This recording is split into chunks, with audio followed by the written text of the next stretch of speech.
Listen, you little punks, you better get back in your rat holes. I got riot gas, I got rubber bullets. Okay, that does it. You're a pig and a rapist. We don't want vigilantes. We want regular cops. God damn it. All right, that's how you want to do it?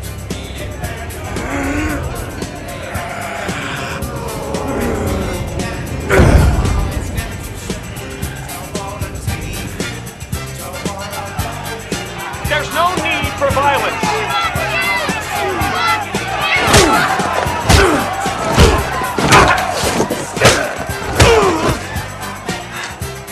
Oh, this is getting heavy.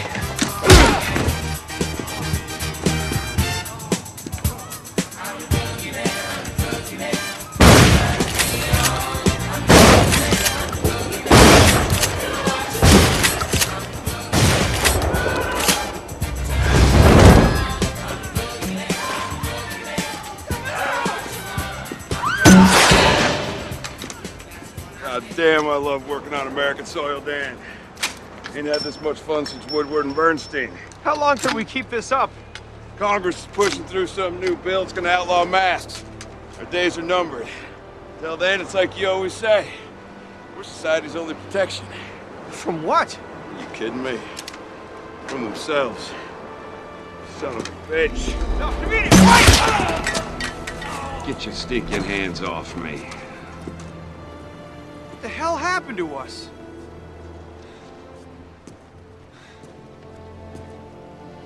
What happened to the American dream? What happened to the American dream? It came true.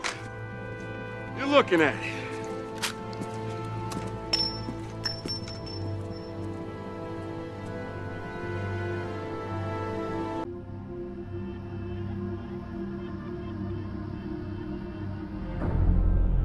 While the Bible warns believers to beware of being spoiled through philosophy, one man who seems to have disregarded this warning was Thomas Jefferson.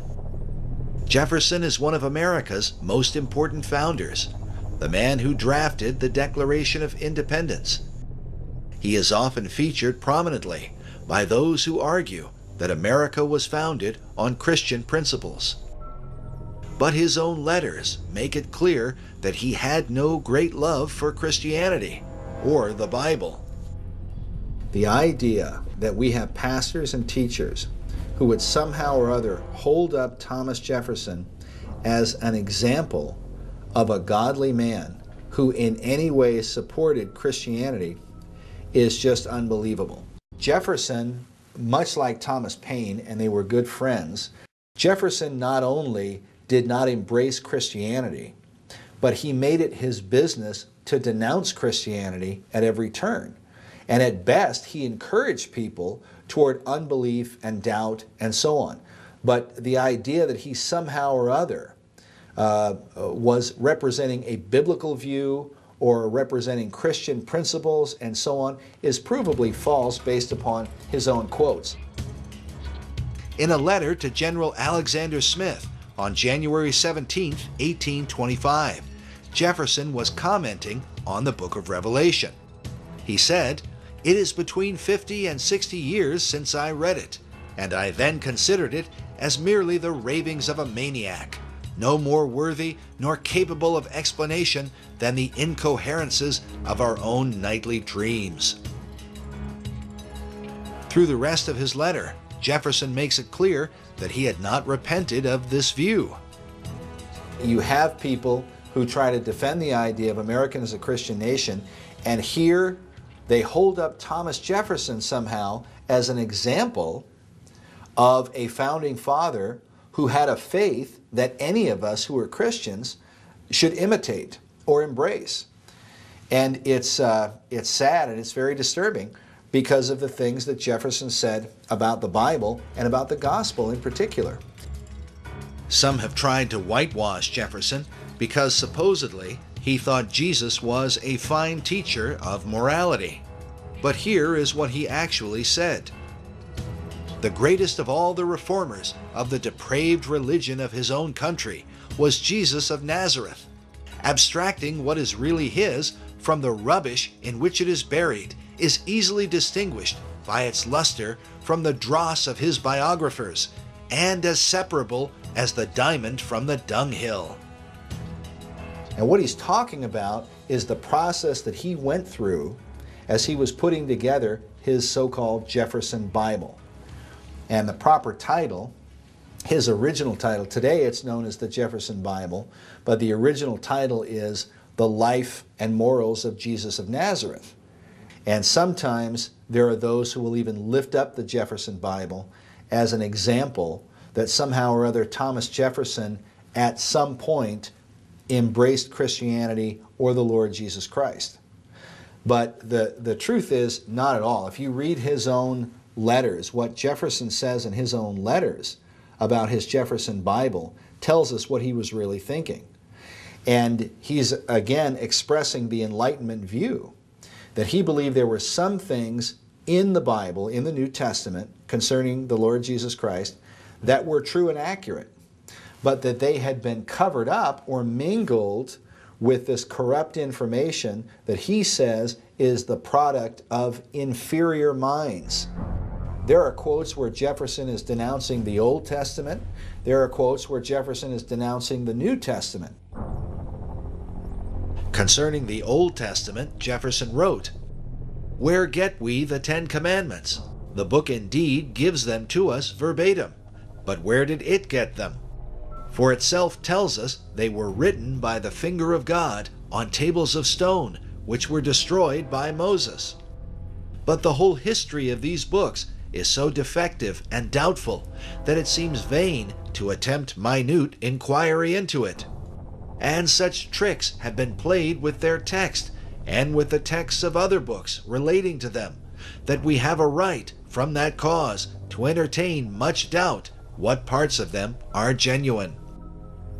In the same letter to John Adams, he writes, "In the New Testament there is internal evidence that parts of it have proceeded from an extraordinary man, and that other parts are of the fabric of very inferior minds. It is as easy to separate those parts as to pick out diamonds from dunghills." When one reads the Jefferson Bible, it becomes clear what Jefferson was referring to when he mentioned dunghills. What he does in his Jefferson Bible is he specifically omits all of the supernatural elements of the Gospels. He omits the virgin birth of Christ. He omits the miracles that Jesus performed. Obviously, he omits the resurrection of Christ and so on, his ascension into heaven.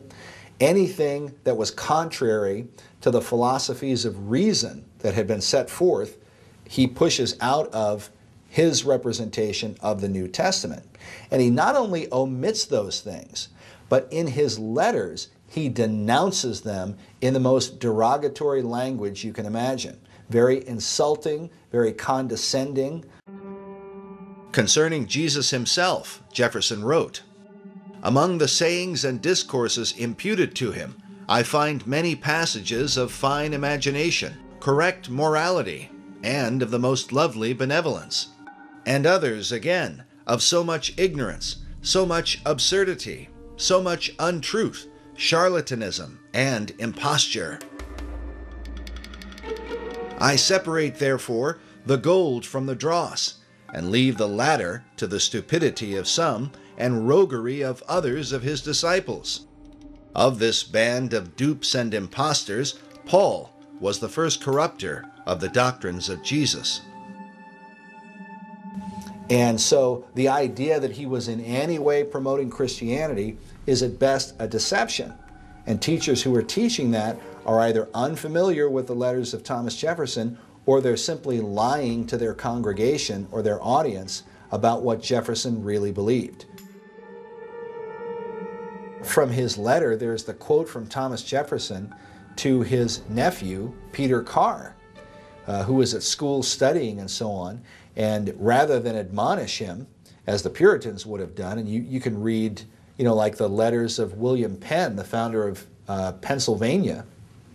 And William Penn is encouraging his children in reading the Bible, in Bible devotions, etc., and so on. But when Jefferson writes his letter, To his nephew, he's not encouraging him in that way at all. He's really encouraging him toward doubt and toward unbelief. To his nephew, Jefferson wrote, "You will next read the New Testament. It is the history of a personage called Jesus. Keep in your eye the opposite pretensions. One, of those who say he was begotten by God, born of a virgin, suspended and reversed the laws of nature at will, and ascended bodily into heaven. And two, of those who say he was a man of illegitimate birth, who set out without pretensions to divinity, ended in believing them, and was punished capitally for sedition by being gibbeted according to the Roman law. These questions are examined in the books I have mentioned. They will assist you in your inquiries. But keep your reason firmly on the watch in reading them all." Jefferson's appeal to reason shows his clear connection to the thinking of Thomas Paine and the Enlightenment philosophers in France that were directly involved with secret societies. Jefferson spent 5 years in France as the American ambassador, and, like Thomas Paine, was involved in helping the French Revolution. When Jefferson heard of the terrible bloodshed happening during the Reign of Terror and the countless thousands that were murdered during the French Revolution, he commented that, "Rather than it should have failed, I would have seen half the earth desolated. Were there but an Adam and Eve left in every country and left free, it would be better than as it now is." In other words, mass murder as many people as necessary in order to accomplish the cause of so-called freedom. But freedom for who? Certainly not for those who were being put to death. While he is often portrayed as a champion of liberty and human rights, Jefferson's macabre philosophy would become the typical view of radical revolutionaries across Europe and throughout the world, with the spread of communism and variant forms of fascism. Men like Stalin and Hitler would use the idea of liberty as a Trojan horse to seduce the masses right before they killed them.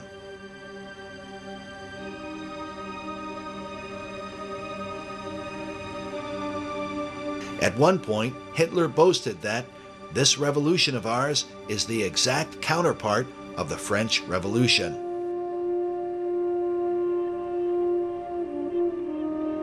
For those who might think that the influence of the French Enlightenment, which exalted the goddess of reason, is a thing of the past, we present the Georgia Guidestones. Erected in 1980 by a mysterious stranger, written on these granite blocks are what are sometimes called the 10 Commandments. The first command is to maintain humanity under 500 million people. On a stone slab near the monument are written the words, "Let these be guidestones to an age of reason," a specific reference to the work by Thomas Paine.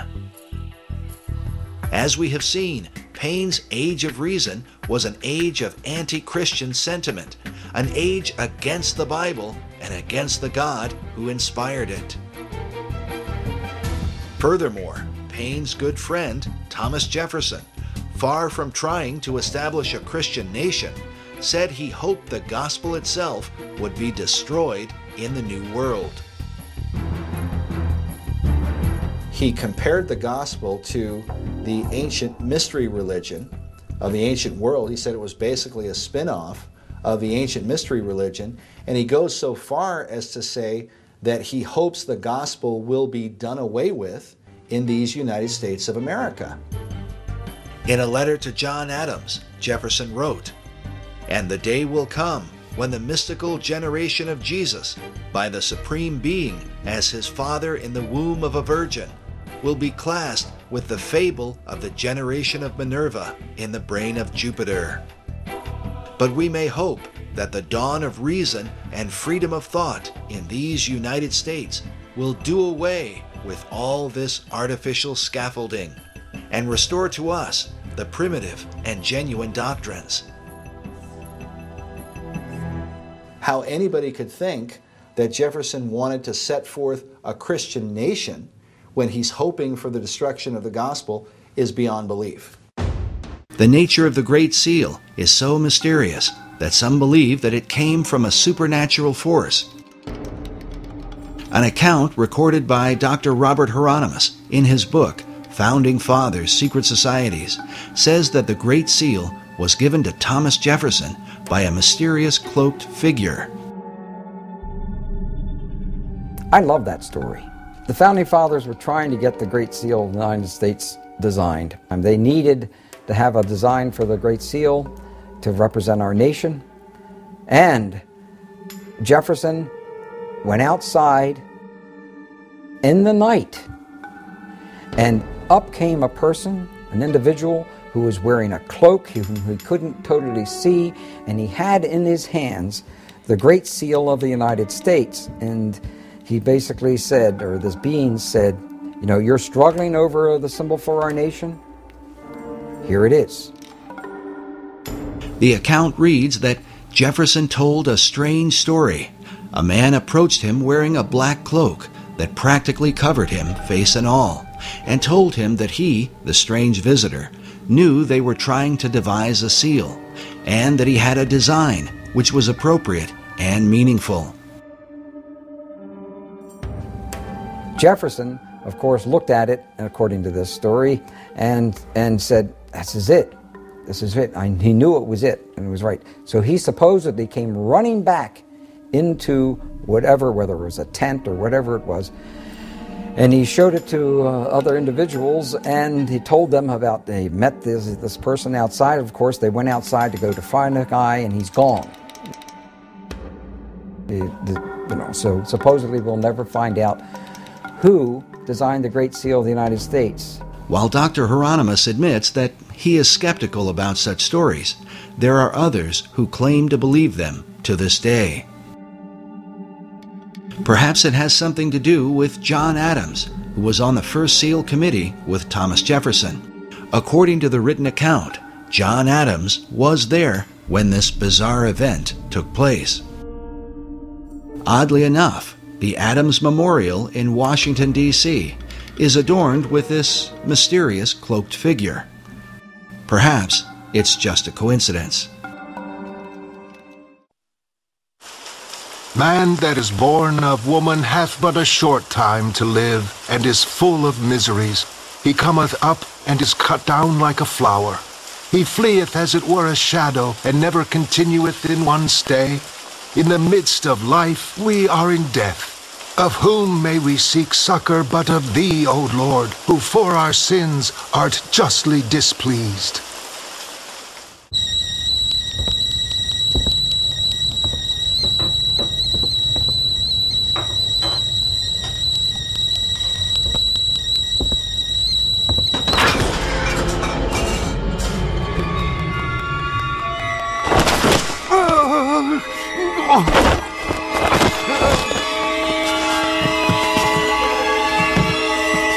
Please, this must be a mistake. You have the wrong person. No. Edgar William Jacoby, also known as Edgar William Vaughn, also known as Moloch. I don't know what you're talking about. I'm a businessman, a retired businessman. Lying. Do it again. Broken arm. Not joking.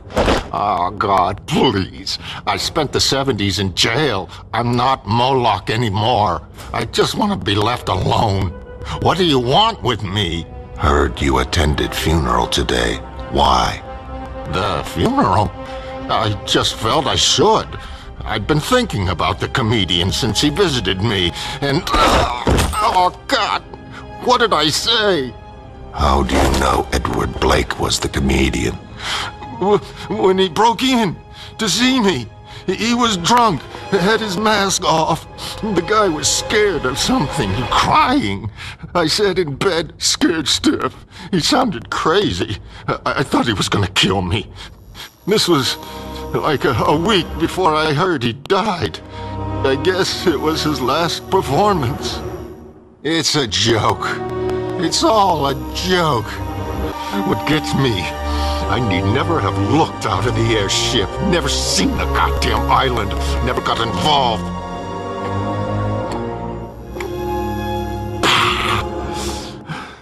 It all stinks. I mean, this joke, I thought I was the comedian, you know? Oh, God. I can't believe it. I can't believe anybody would do that. I can't believe on that island, they got writers, scientists, artists, and what they're doing.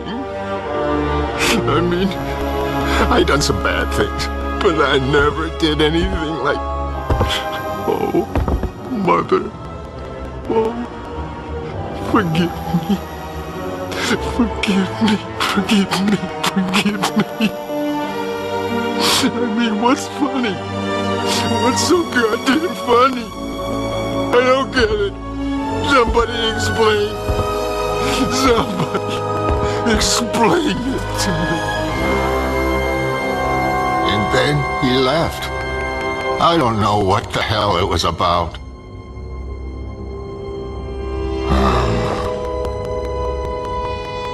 Funny story. Sounds unbelievable. Probably true. So what? You mean that's it? I'm clean? Clean.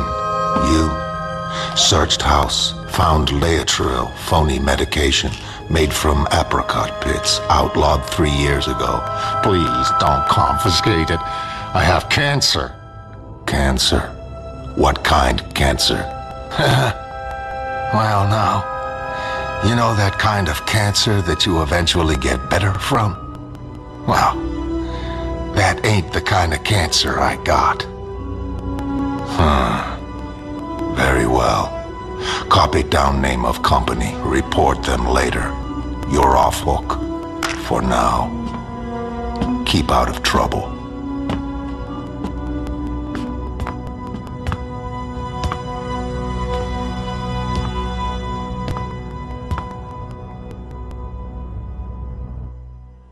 Heard joke once. Man goes to doctor, says he's depressed, says life seems harsh and cruel. Says he feels all alone in a threatening world where what lies ahead is vague and uncertain. Doctor says treatment is simple. Great clown Pagliacci is in town tonight. Go and see him. That should pick you up. Man bursts into tears. Says, but doctor, I am Pagliacci. Good joke. Everybody laugh. Roll on snare drum. Curtains.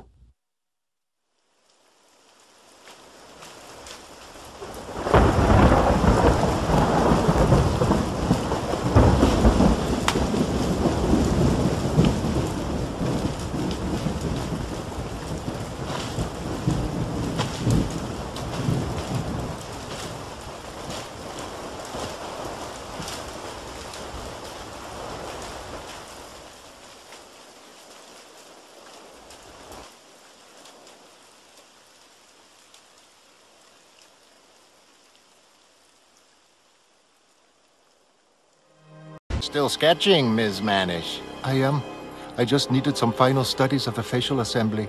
You're blocking my light. Oh, I'm sorry. Please excuse an old drunk who's just daydreaming about getting back to the mainland. 3 more days. How can you draw it under that tarpaulin? They lifted it for me to see the big structure. It's beautiful work. I tell you, this place, goddamn paranoid movie companies, it's like being shipwrecked. I remember. I wrote this story once, more pleasant than your current one, I hope. Illustrating that sequence where the young chew their way out of their mother's womb was quite an experience. There, finished. Shall we go and wave our baby goodbye, Mr. Shea? Baby? Okay, come on. Let's give the tyke a final once-over.